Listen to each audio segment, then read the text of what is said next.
The first use case, I'm going to show you the VM label-based access control provided by Everoute.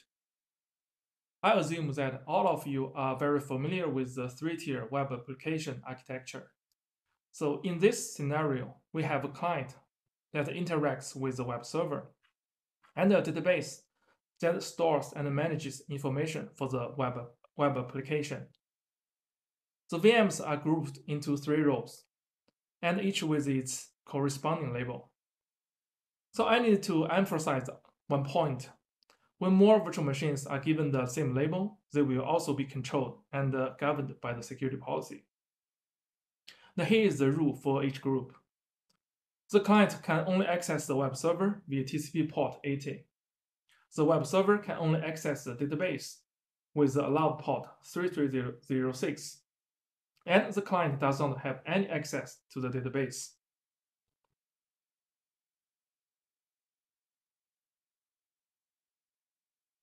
Here are the VMs used in this demo. We can see the detailed information here, including the VM state, resource usage, IP address, and the labels. And it's pretty easy to edit the VM labels. So just select one VM. And from the pop-up window, so you can delete the label, attach a label, or create a new label. So VM01 is the client with IP address 101.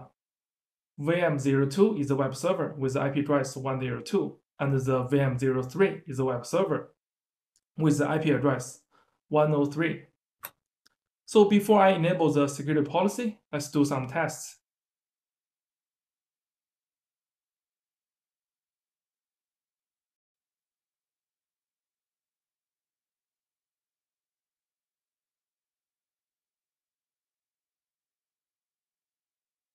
This is the client VM. So let's pin the web server and the database respectively.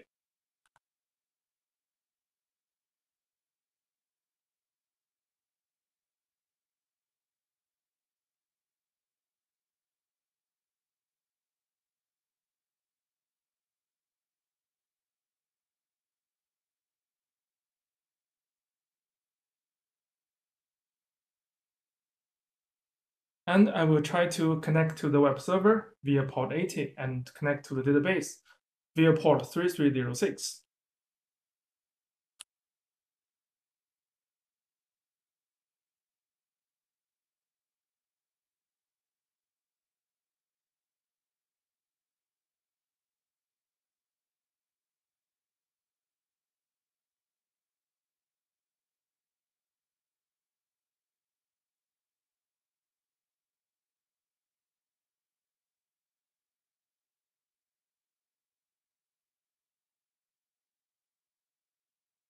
So from the result, we can see both VMs are pinnable and it's able to access the web server via the port 80 and connect to the database.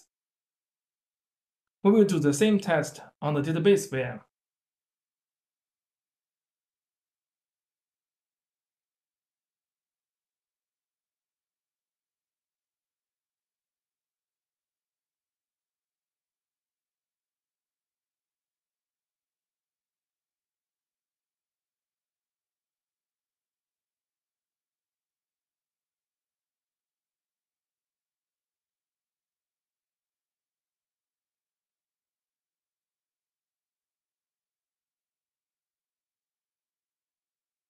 We get the same result.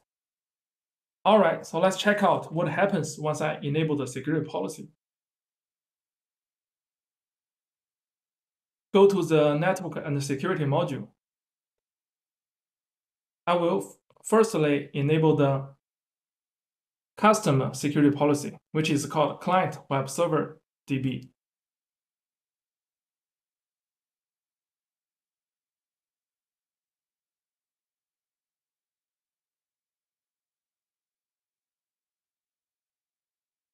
Then enable the global security policy. Default rejection communication.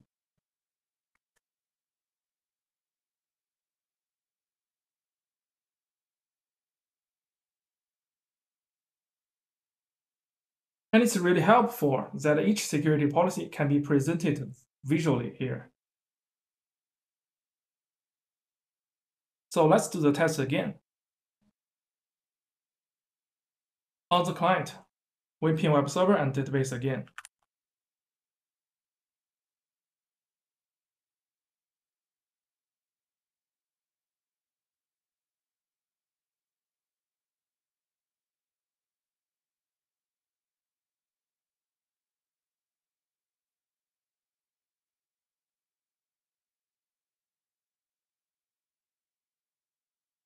So the client failed to receive a ping reply.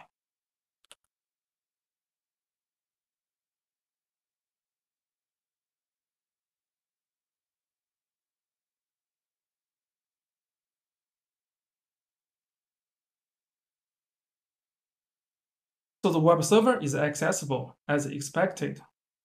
And let's try to connect to the database.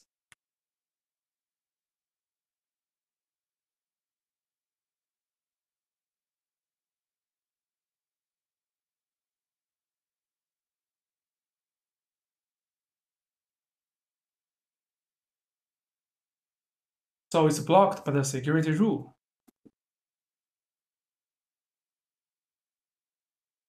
Let's jump to the web server.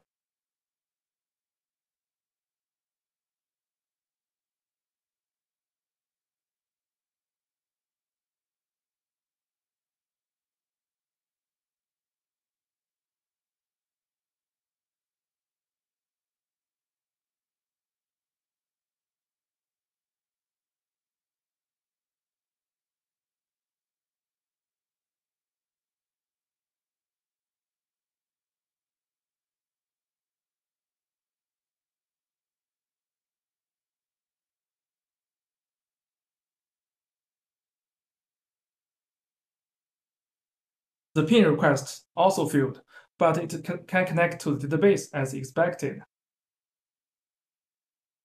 Since the security policy is defined based on the label of the virtual machines, it will remain effective regardless of any changes in the VM's IP or physical location. So let's do another test.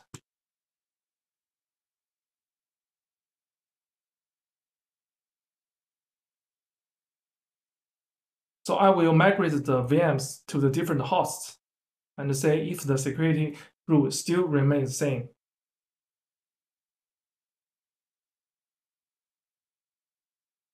So the database VM is currently on the host 112. Migrate to the 111.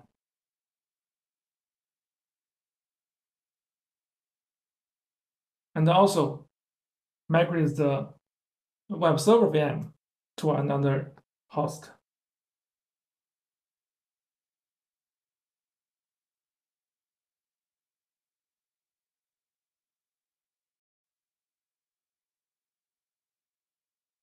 Wait for a moment until the migration completes.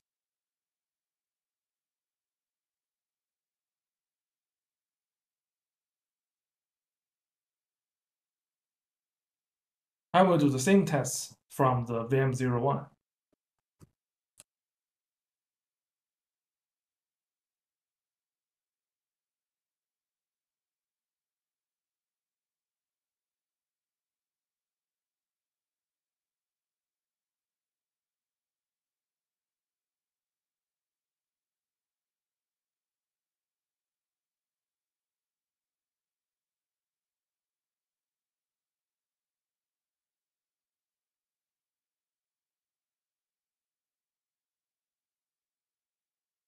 So from the result, we can see the security policy still remains consistent.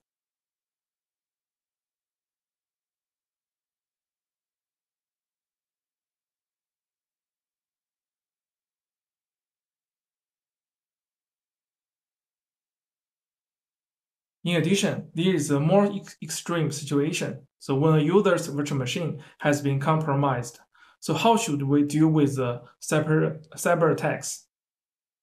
Everoute micro-segmentation technique provides granular policies that restrict lateral movement and prohibit malicious behavior.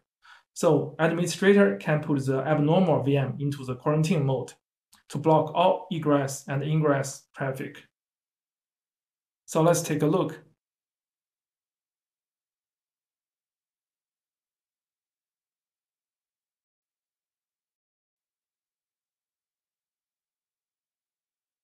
So let's put the VM04 into the quarantine mode.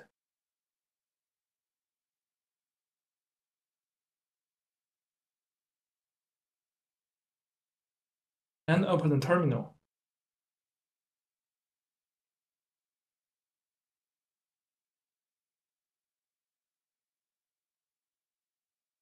Try to ping other VMs.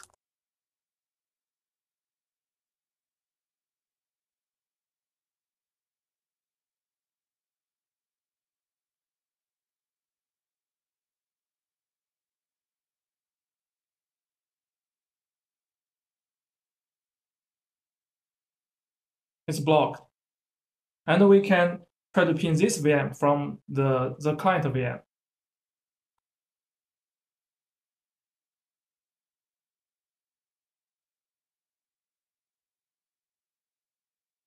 It's blocked as well.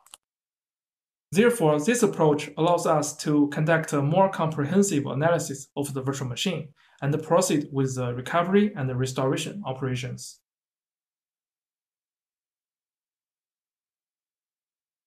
In this section, I will showcase the load balancing features of Everoute. A load balancer evenly distributes network traffic among multiple targets, enhancing the availability and resilience of your applications.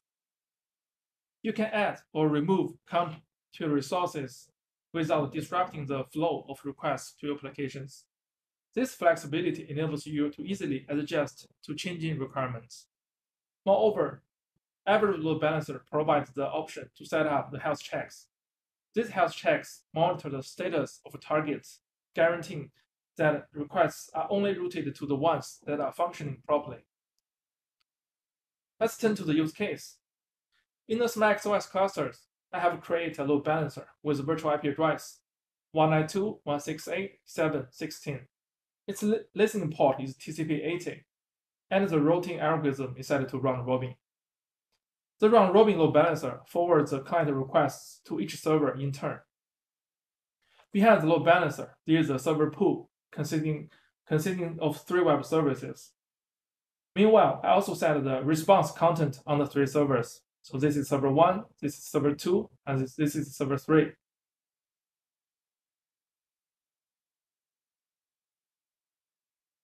So this will help us laterally to verify the load balancer function.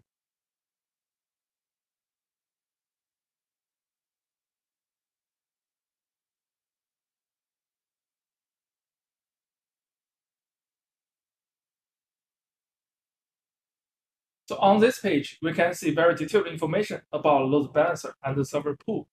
So including the protocol, the listening port, net model, and the server pool information. So based on the above configuration, one client sends a request to this load balancer, so which we refer to as a virtual service. The client should expect to receive responses from 3 different web servers in a specific sequential order.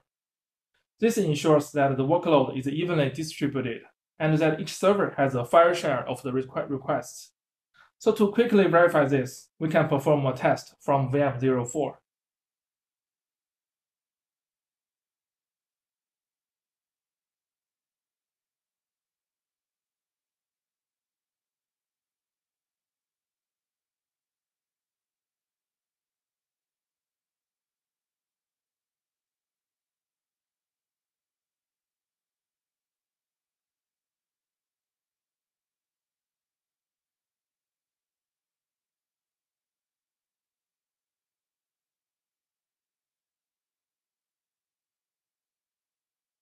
I keep sending requests to the virtual IP address with the port 80. We can observe and confirm that the expected result is achieved, which indicates that the load balancing mechanism is functioning as intended. And as you can see, this concept is relatively straightforward, but plays a very crucial role in optimizing the performance and the reliability of the services. Okay, let's move on to the next demo. the SmartX Kubernetes service.